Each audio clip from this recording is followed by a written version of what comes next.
isang malupit na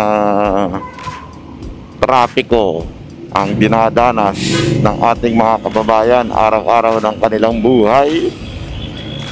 Kaya talaga minsan mas masarap din magmotor na laang dahil tulad dito. Pumasok ko. Pumasok na naman tayo doon, no? Isaksak mo. Eto na, oh. Nandito na naman tayo para mag-vlog, mga banateros.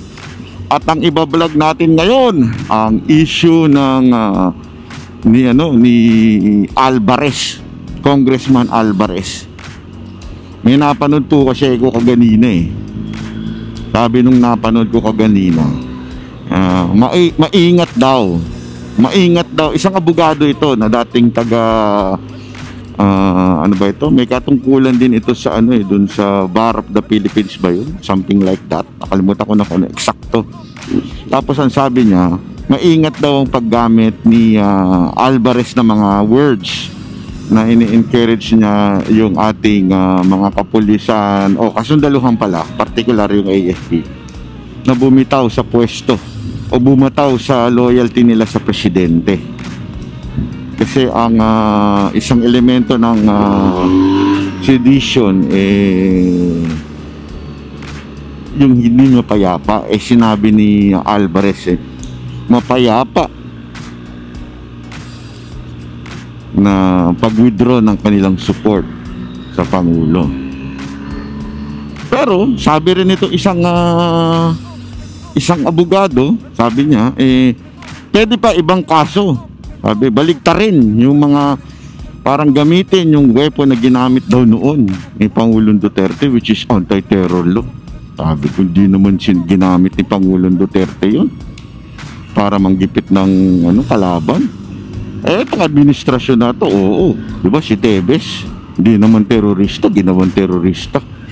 Pwede daw yun, yung anti-terror law na yun, pwede daw gamitin yun kay Alvarez. Kasi parang nagkakasik ng takot sa mamamayan. Alam mo, abogado, ikaw attorney, kalimutan ko na pangalan nun. At ikaw lang at natatakot at yung administrasyon na to. Wala hong nakakatakot doon sa sinabi ni Alvarez. Sa katunayan napakaganda ng kanyang sinabi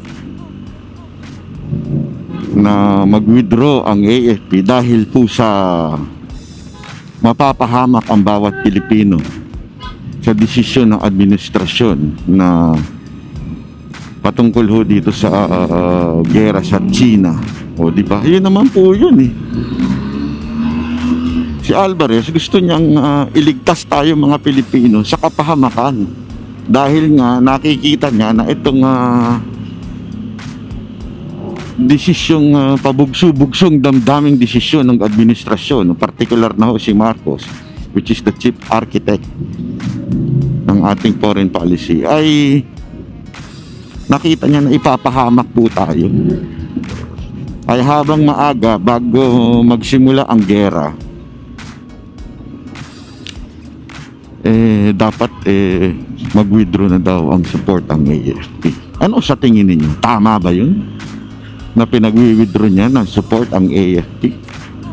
Bago pa tayo mapahamak sa isang madugong gera.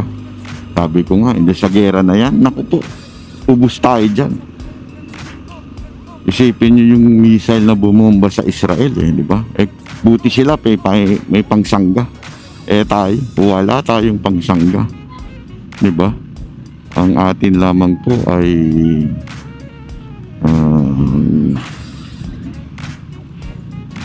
kalapati. Harangin ng ating kalapati. Harangin ng ating